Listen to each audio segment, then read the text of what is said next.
দেশে দুর্বল সরকার থাকলে কি হয় সেটি এখন আমরা মর্মে মর্মে উপলব্ধি করতে পারছি। এই হত্যাকাণ্ডের জন্য আমি তৎকালীন সেনাপ্রধান মইনু আহমদকেও দায়ী করব। এই হত্যাকাণ্ড ঘটানো হয়েছে আমাদের সামরিক বাহিনীকে দুর্বল করার জন্যে, বিডিআর এর মনোবল ভেঙে দেওয়ার জন্যে। বিডিআর বর্ডারে অত্যন্ত এফেক্টিভ একটি বাহিনী ছিল, বিএসএফ মোকাবেলা করেছে বলিষ্ঠভাবে।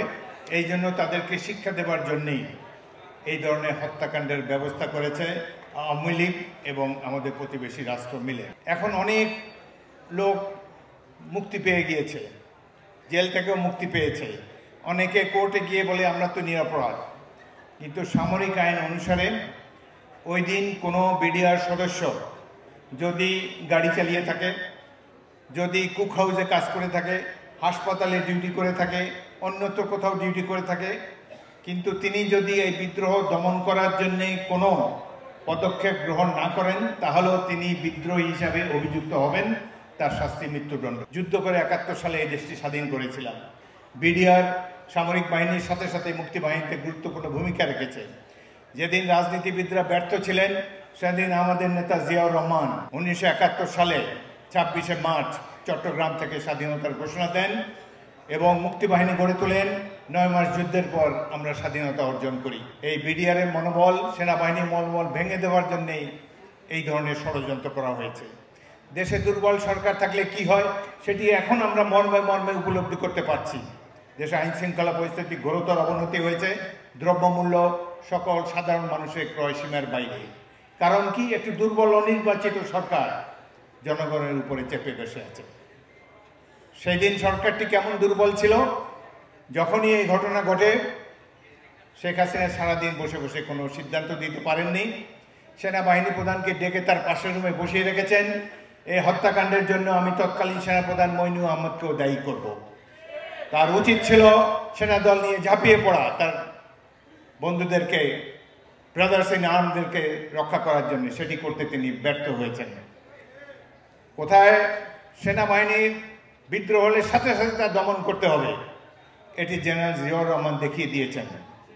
৭ই নভেম্বর কিংবা এয়ারফোর্সে অক্টোবর মাসে যে বিদ্রোহ হয়েছে, কিভাবে দমন করতে হয়, কিভাবে শাস্তি দিতে হয়, রাষ্ট্রপতি জিয়াউর রহমান দেখিয়ে দিয়ে গিয়েছেন। এখন সেই বলিষ্ঠ সরকারও নাই, বলিষ্ঠ নেতাও নেই, যার জন্য এই ধরনের হত্যাকাণ্ড ঘটেছে এবং ভালো মতো বিচারটিও করা যাচ্ছে না। বিচার করা দূরের কথা, কি ওই দিন ২৫শে ফেব্রুয়ারিতে কি অ্যাকশন নিয়েছেন তৎকালীন অনির্বাচিত প্রধানমন্ত্রী শেখ হাসিনা। তিনি এই বিদ্রোহের যিনি নেতা ছিলেন, তিনি ছিলেন সুবেদার তৌহিদ। যখন তার কাছে গেলেন, তাকে ১ লাফে মেজর জেনারেল পদে পদোন্নতি দিলেন, বিডিআর এর ডিজি হিসাবে ঘোষণা করে দিলেন। সুবেদার থেকে মেজর জেনারেল, পৃথিবীর ইতিহাসে এই ধরনের ঘটনা নাই। তাদেরকে শেরাটন থেকে এনে খাবার খাওয়ালেন, জিজ্ঞাসা করলেন না যে আমার বন্দী অফিসাররা কোথায় আছে। সাহারা খাতুনও গেলেন সন্ধ্যার পরে। এই ধরনের স্বরাষ্ট্রমন্ত্রী কেন বানানো হয়, কারা তাকে বানিয়েছে? তিনি বাংলাদেশের কোনো দলের নির্বাচিত স্বরাষ্ট্রমন্ত্রী ছিলেন না।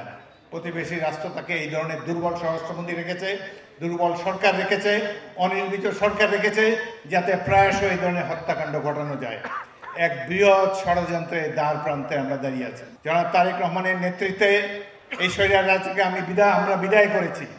আমি বিএনপির সকল নেতাকর্মীকে আন্তরিক অভিনন্দন জানাই অগাস্ট এবং জুলাই মাসে বিপ্লবে অভ্যুত্থানে অংশগ্রহণ করার জন্যে। আমরা সফলভাবে তাদেরকে তাড়িয়েছি, কিন্তু এখনও আরও সংগ্রাম হয়তো আমাদেরকে করতে হতে পারে। আপনারা প্রস্তুত থাকেন। জিয়াউর রহমান নাই, কিন্তু তার আদর্শের দল বিএনপি আছে। বাংলাদেশি জাতীয়তাবাদের পতাকা বহনকারী হিসাবে আমরা প্রতিবেশী রাষ্ট্র কিংবা অন্য যে কোনো রাষ্ট্রের ষড়যন্ত্র থেকে মুক্ত করার জন্যে আবারও আমরা রাজপথে নামব। প্রয়োজন হলে আবারও আমরা সংগ্রাম করব, যাতে করে আমাদের স্বাধীনতা, সার্বভৌমত্ব সবসময় অক্ষুণ্ণ থাকে। আমরা শক্তিশালী সরকার চাই, দুর্বল সরকার আর দেখতে চাই না। অতি দ্রুত সম্ভব নির্বাচন দেখতে চাই, এবং যেই সরকার সকল প্রতিবেশী বা অন্যান্য পরশক্তি ষড়যন্ত্র মোকাবেলা করতে পারে, এই ধরনের সরকার হতে পারে কেবলমাত্র নির্বাচিত সরকার। আমরা সেই ধরনের সরকারের প্রতীক্ষা রইলাম।